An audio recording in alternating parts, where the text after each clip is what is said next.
Okay, so good evening guys and welcome back sa ating YouTube channel. Ano po? So sa video pong ito ay pag-uusapan natin yung leave benefits of government employees. So ito po ay base sa MC number 14 series of 1999. Ano po? Na may CSC resolution number 99-1885 series of 1999. Okay.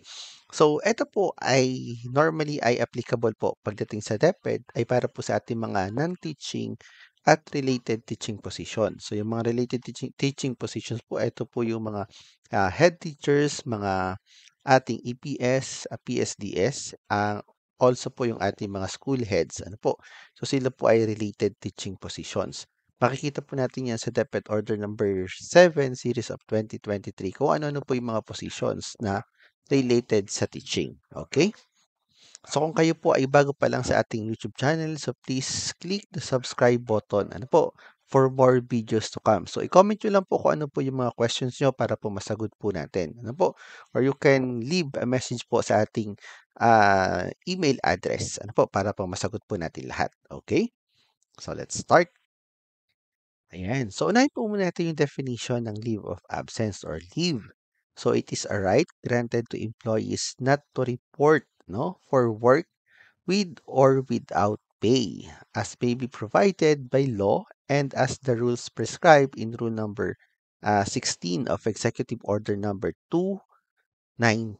Ano po? So, ibig sabihin po, pwede po kayong, ang leave po ay pwedeng may bayad or pwede rin pong walang bayad. Ano po? Ito po yung tinatawag natin na with or without pay. Okay, so kapag kayo po ay wala pang na-earn na leave, kapag mga bago pa lang po kayo sa teaching, bago pa lang sa DepEd, ano po? So wala pa po kayong leave, ano? Maliban po sa ibang leaves katulad ng maternity leave, ayan, meron na po 'yan, ano po? Pero po yung mga VL at saka SL, wala pa po 'yan, ano po? Kasi 'yan po ay in-earn natin. So mamaya di-discuss po natin.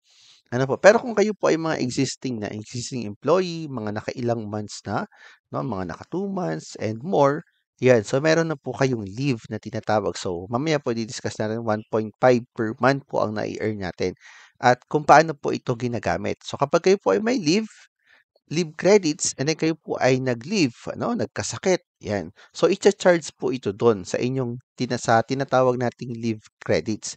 So, kapag chinarge po doon, so babawasan po yun, pero kayo po ay hindi makakaltasan. Yun po yung tinatawag natin na leave with pay. Okay?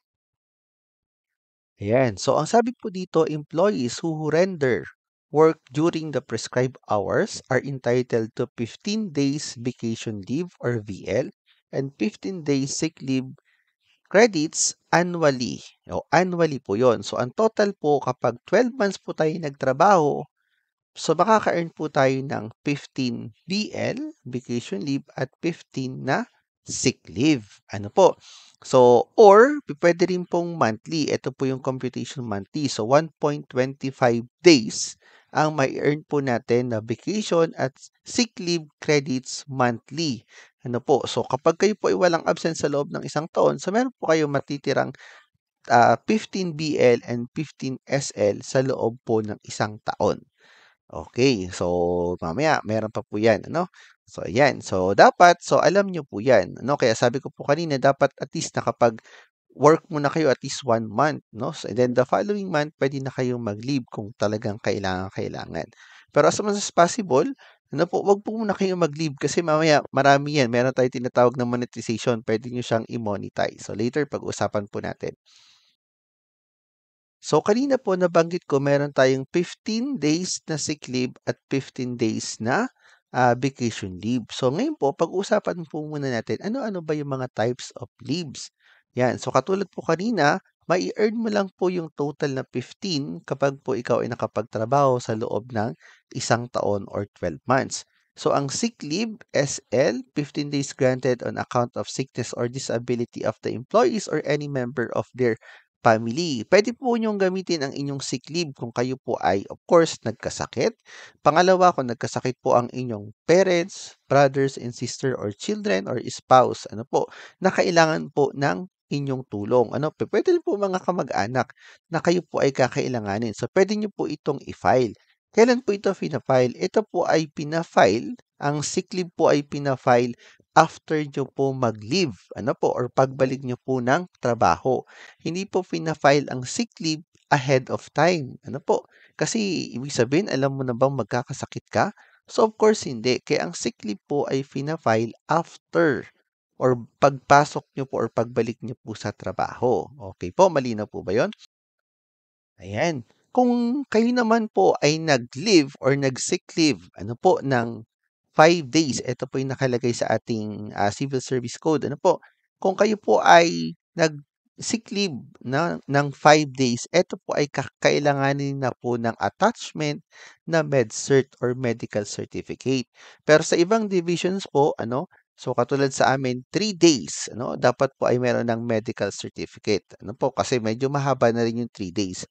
And then, approved sick leave submitted to the personnel division sa DO later than the 6th working day. So after na pagkabalik niyo po, dapat masabit na po agad yung sick leave. Ano po? Para po ma-check kung kayo po ay meron pang service credit na ma-process po kakaagad. Ano po? So shall be deducted from the employee's salary. Kung kayo po ay wala pang sick leave or ubos na ang sick leave. So ngayon po, ito po ay leave without pay na, no? Without pay. So, ibig sabihin, i-deduct po ito on the following month, ano? Kasi normally kasi advance po ang ating sweldo pagdating sa DepEd. So, ngayon, the following month na po ito i-deduct kung ilan po yung inyong leave without pay. Ano po? Okay? Again po, pwede po kayong mag-leave kahit wala pa po kayong SLVL, ano po, or kahit ubos na po, ano po, pwede po kayong mag-leave provided na ito po ay wala pong bayad or leave without pay po kayo. So, the following month, makakaltasan po kayo once ito po ay na-process na. Ano po, ang gagamitin po natin dito ay yung Form 6 na tinatawag natin. So, i-search nyo lang po sa Google yung Form 6 and then makikita nyo na po kung paano siya i-fill up. Ano po, or pwede po tayo magpatulong sa school. Meron po tayong mga liaison officer, meron po tayong mga administrative officer sa school na sila po yung tutulong sa atin mag-file. Ano po? Okay. So, another type of leave po natin, another type of leaves ay ang ating ah, vacation leave, yung tinatawag nating VL sa 15 days. So, eto po, dapat po, yan, gamitin po natin, ano? Kung kayo po ay na-stress sa trabaho, so pwede pong gamitin ito ng buo. Ano, provided na kayo po ay i-approve ng inyong immediate supervisor or immediate head. Pero kung kayo po ay hindi na-approve, ano po, wag niyo pong ipagpilitan, ano? Kasi lalo't kung kailangan po kayo sa office, ano po. So, pwede po nila itong hindi i-approve. So, granted to employees for personal reasons. So, the approval of which is contingent upon the necessities of the service. So, again po, depende po, ano po, kung kayo po ay magli-leave ng 15 days, so kung kayo po ay nasa HR o kung kayo po ay nasa cashier, so wala po makakasweldo kapag wala po kayo, hindi nyo po na-process yun. Kaya dapat po ito po ay for approval. At ito po ay pina-file ano, ahead of time. So, mas maganda po kung 1 month before. Ano po, for example, 1 week, pupunta po kayo ng Boracay. So, i-file nyo na po ito ahead of time or 1 month before para po alam na po ng inyong supervisor at ng office na kayo po ay wala sa loob ng 1 linggo or kalahating buwan or 2 linggo. Ano po? Yan. So, dapat po alalahanin din po natin yung transaction natin sa government. Baka po naman po ay makasagabal or makasira doon sa ating flow ng transaction. Ano po? Wala pong masamang mag-leave basta po walang maapektuhan na trabaho. Ayan. So, meron po tayong pangatlong type po natin yung mandatory or yung tinatawag po nating forced leave. So, ibig sabihin po, pag sinabi natin forced, kailangan po natin itong gamitin. Bakit kailangan natin gamitin? Kasi ito po ay nag-e-expired. Ano po? So, ito po ay hindi po ito additional leave. Ito lang po ay forced leave na tinatawag. So, employees with 10 days or more vacation leave shall be required to go on vacation leave whether continuous, ano po, puwedeng 5 days na sunod-sunod or puwede rin pong, putol-putol ano, 1 week, 2 days, the following week puwedeng 3 days. Sa loob po 'yun ng 1 taon. Ano po, eto po yung tinatawag natin na mandatory leave. Eto po ay binabawas do'n sa inyong 15 days na vacation leave. So, for example, hindi po kayo nag-leave sa loob ng 1 taon. So, of course, meron po kayo na-earn na 15 days VL at meron po kayo na-earn na 15 days SL. Ngayon po, meron po tayong tinatawag na forced leave. So, dapat po talaga nag-leave kayo ng 5 days. Kung hindi po kayo nag-leave, ito po ay mapo-forfeit. So, ibig sabihin po yung inyong VL or vacation leave na 15 days, hindi nyo po nagamit. So, yung 5 po doon ay mapo-forfeit. No? So, meron na lang po kayo matitirang 10 VL sa loob ng isang taon na ito naman po ay continuous na or ibig sabihin ito po ay maiiwan, maki-carry over on the following year na magagamit niyo po. Okay? Hopefully ito po ay malinaw. Kaya again po, yung mandatory leave, dapat po ito po ay ating gamitin. Ayan. So, ito naman po yung additional leave. So, kanina po meron tayong SLVL na ano po, ano? Ilan po again? So, 15 SL15 VL. Ano? Ito po ay kailangan po natin ma-earn within in almost 1 year. Ano po? 12 months para ma-earn. Ito naman pong SPL, ito po pagpasok natin, additional leave po ito na 3 days. Ano? Leave of absence which may be availed for a maximum of 3 days annually. So pagpasok niyo meron na po kayo nito to mark special milestone or attend a filial and domestic emergency such as birthday. Yan. So kung kayo po ay mag-birthday, matik, meron po kayong SPL na pwede niyo pong gamitin. Kung nag-birthday po ang asawa niyo or nag-birthday po ang anak niyo or nanay niyo, so pwede niyo po itong gamitin ng pwedeng consecutive, pwede din pong intermittent or iba-ibang araw. Ano po, ito po ay 3 days. Ito po ay napo-forfeit. So, sa loob po ng isang taon, meron po kayong 3 days kahit pagpasok nyo. So, dapat po ito ay magamit nyo on top pa po ito doon sa VL at saka SL. So, again, ito po ay non-cumulative, meaning hindi po ito makakarry over on the following year. Ayan. So, ito po, hindi po ito na-i-earn. Ano po, ito po talaga ay given sa mga kababaihan natin. Meron tayong tinatawag na type ng leave na maternity leave. So, every woman in the government service who has rented an aggregate of 2 or more years of service shall in addition to the vacation and sick leave granted her or to be entitled to expanded maternity leave of 105 days or calendar days. So, pag sinabi po natin calendar days, so kayo po ay Sabado, Linggo po ay kasama. Again, ito po ay 105. 105. So, ilan po ang equivalent ito? So, ito po ay umaabot ng 4 months. Ano po? Ito ay expanded natin ng maternity leave. Pag kayo po ay ang anak niyo po ay okay, nanganak po kayo ng normal, buhay yung bata. So, ibig sabihin po kayo po ay entitled for expanded maternity leave na 105 days. Kung yung bata naman po, kung kayo naman po ay during sa inyong anong tawag dito, pagdadalang tao kayo po ay nakunan, so lumabas yung bata, so walang buhay, so ngayon po kayo po ay nakunan. So ito kayo po ay entitled for 60 days para po makapagpahinga. Then after 60 days, babalik po na po ulit kayo sa inyong trabaho. Ano po, ito po yung ating expanded maternity leave.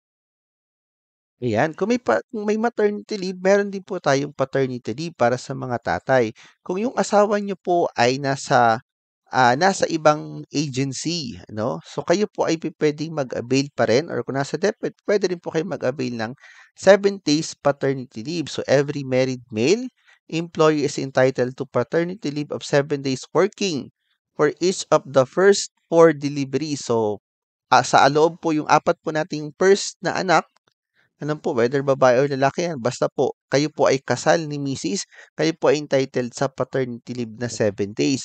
So, it is non-cumulative and non-convertible sa cash. So, ibig sabihin po, for example, sa first year, nanganak po kayo, nanganak si Mrs., so kayo po ay nag-file ng paternity leave, hindi nyo po ginamit, so hindi po ito cumulative na makikarry over on the following year. Ito po ay nag-expired. Plus 7 working days transferable from maternity leave. So, ibig po sabihin, kayo po ay may 7 days automatic na paternity leave and then pwede pa rin po kayo mag-request ng 7 days kukunin po doon mula sa 105 days ng inyong misis. Kung kayo po ay normally ginagawa po ito kung kayo po ay parehas na sa DepEd. Mas madali po kasing i-process kasi i-deduct lang sa kanya. Unlike kung nasa ibang company si misis. Okay? Ayan. So, ini-encourage din po ang parental leave or solo parent act. Ano po, ito po ay para sa mga solo parent. Normally po ito ay para sa mga ating mga kababaihan. Ano po? So, 7 days leave of absence granted to a parent who has sole custody and responsibility of the child who has rendered at least 1 year of service. So, dapat po kayo ay naka 1 year na sa DepEd. Ano po? Or sa any government regardless po sa inyong position or sa status ng inyo kung kayo po ay permanent or hindi permanent. Ano po, in order to avail for the parental leave, the solo parent shall submit to the personnel division the solo parent identification card.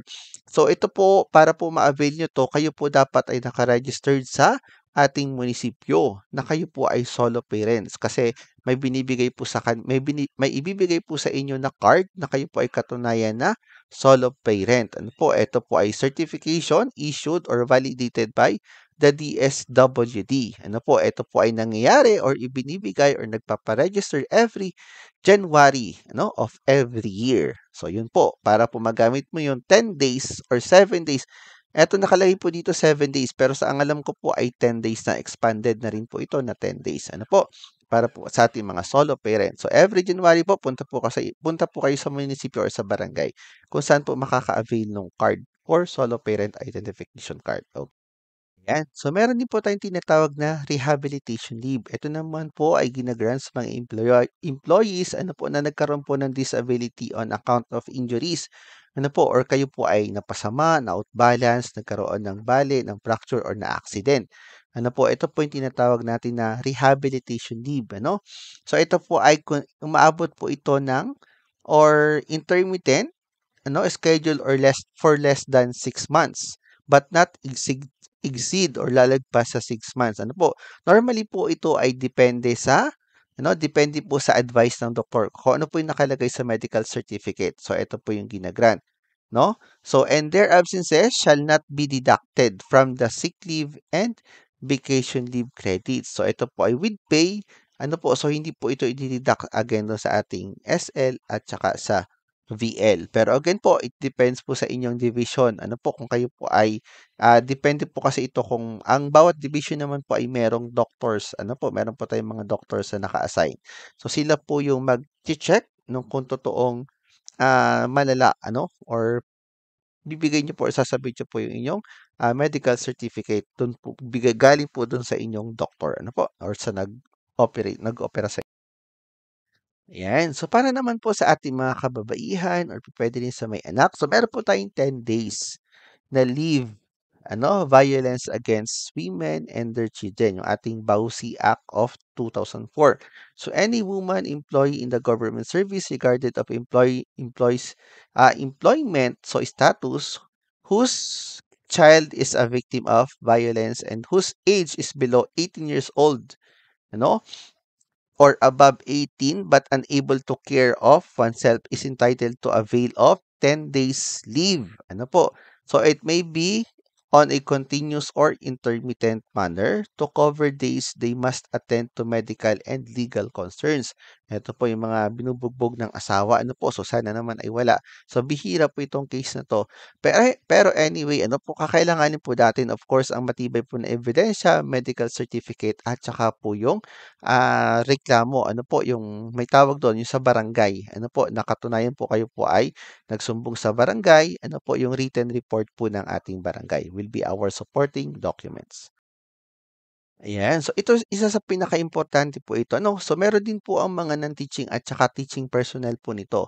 Itong types of leave na ito, especially benefits for women. So, any female employee shall be entitled to special leave of at least or maximum of 2 months with full pay based on her gross monthly compensation provided she has rendered at least 6 months. So, dapat po na may 6 months na in service, or in any various government agencies for at least 12 months prior to undergoing surgery for gynecological disorder. Ano po? So, ito po yung mga example po nito, yung ovarian cyst, tatanggalin, vaginal infection, example. So, the special leave may be availed for every instance of gynecological disorder requiring surgery. So, ang kakailanganin po dito yung advice ng doktor, kailan po kayo undergo ng operation. Ano po? At kung ilang days po.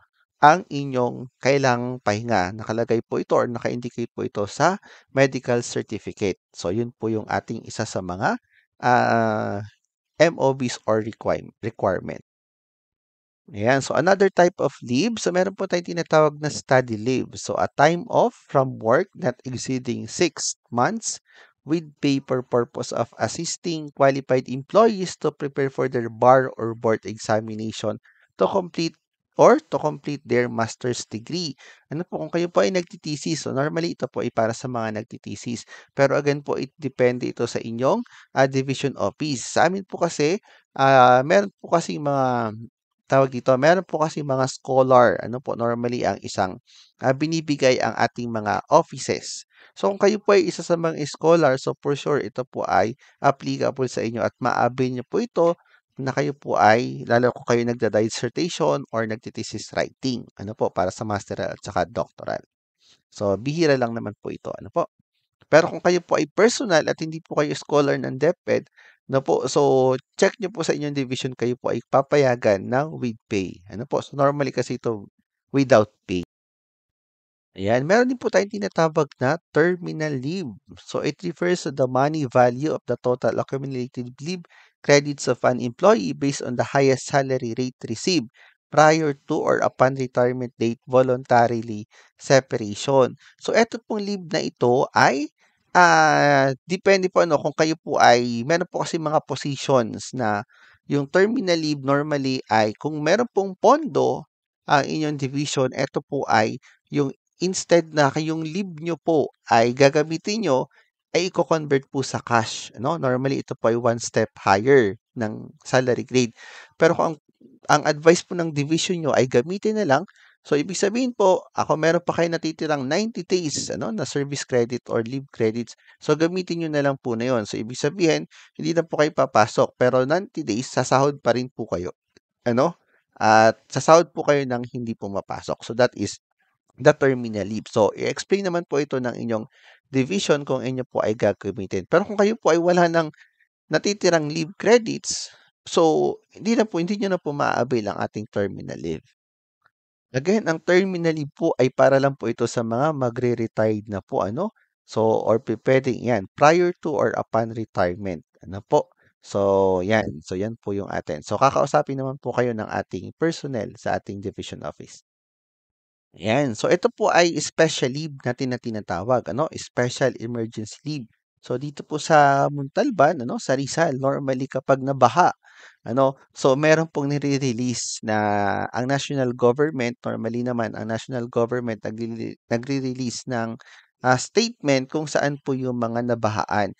So, ito po yung nagkakaroon po ng, for example, nung matindi yung bagyo, nagkaroon po ng baha. So, 5 days po na leave granted to those employees directly affected by natural calamities and disasters. So, search nyo lang po yung Office Order number 2012-02. Ano po? Ito po yung, kung ano po yung mga lugar nyo. So, again po, hindi po lahat ay applicable.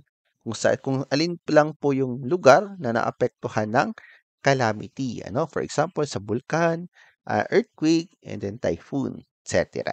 Okay? So, abangan po natin yung proclamation ng ating circular na i-release ng national government.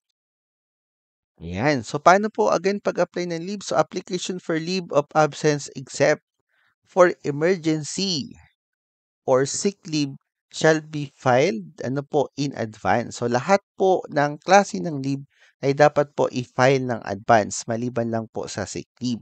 So whenever possible, so 5 days before the effectivity of the leave, ito po yung nakaasad sa civil service. Pero sa school po or sa division po natin, mas maganda po kung 1 month before ay nakapag-file na po kayo or 7 days or at least 2 weeks. Yun na po, mas maganda na po yun para po hindi maapektuhan yung ating serbisyo. So, another thing po, if the number of unauthorized absences is less than 30 days, unauthorized po, ano, hindi po agad kayo nagsabi, ano. So, eto po, kailangan po ng written, ano, return to work order. I-request po ito sa ating division. Normally, sa amin po, pati po, kasama na rin po yung mga kailangan po, isa sa requirements yung return to work, yung tinatawag nating special order or SO, na kailangan po, dapat po kayo ay merong notice na kayo po ay babalik na sa school. So, failure on their part to report for work within the period stated in the order shall be a valid ground for dropping them from the rolls. Ibig sabihin po, pwede po kayong ma-terminate, or pwede na po hindi kayo pabalikin kapag hindi po kayo sumunod sa tamang proseso. So, dapat po, inform nyo po si school or sa office nyo na kayo po ay babalik na para mabigyan po kayo ng special order. Ayan, ito po yung importante. So, employees who are continuously absent without approved leave for at least 30 days, 30 working days shall be considered as a wool. Ayan, lalo na kung kayo ay hindi nagpaalam or maaring kayo ay nagpaalam pero sobra na yung days nyo, umabot na sa 30 days shall be considered as absent without proper or without official leave and shall be separated from the service or dropped from the roles without prior notice. So, considered na po agad kayo nun as a wool. Kaya dapat po makipag-coordinate po kayo ng maayos bago po kayo mag-leave. So, they shall, however, be informed at their last known address appearing on their 201 files of their separation from the service not later than 5 days from its effectivity. So, papadala naman po kayo ng notice, na kayo po ay, pag hindi nag-report, kayo po ay maaabol. So, papadala po, nakalagay po dun sa inyong PDS, sa inyong pong 201 file sa inyong division at saka sa school, kung kayo po ay nasa school. So, again, 30 days lang po, pwede po kayo matanggal sa serbisyo. Kaya dapat po, bago mag-leave, dapat po ay maayos at nakapag-pasign, nakapagpa-approve. Ayan. By the way po, meron po tayong mga sample files na ginagamit para sa teaching at non-teaching position. Ang kailangan nyo lang pong gawin ay scan ang QR code or fill up ang link sa below ng video ng ito. So again po, sa mga hindi pa subscriber, please don't forget to click the subscribe button and share na din po sa inyong mga kakilala na gustong mag-apply sa DepEd or even nasa DepEd na po. Para po sa mga latest na updates pagdating sa hiring at sa other policies ng DepEd. So again po, once again, good luck po sa ating mga AOs, PDOs, ADAS na gumagawa po ng Form 6. So yan. So once again po, thank you for watching.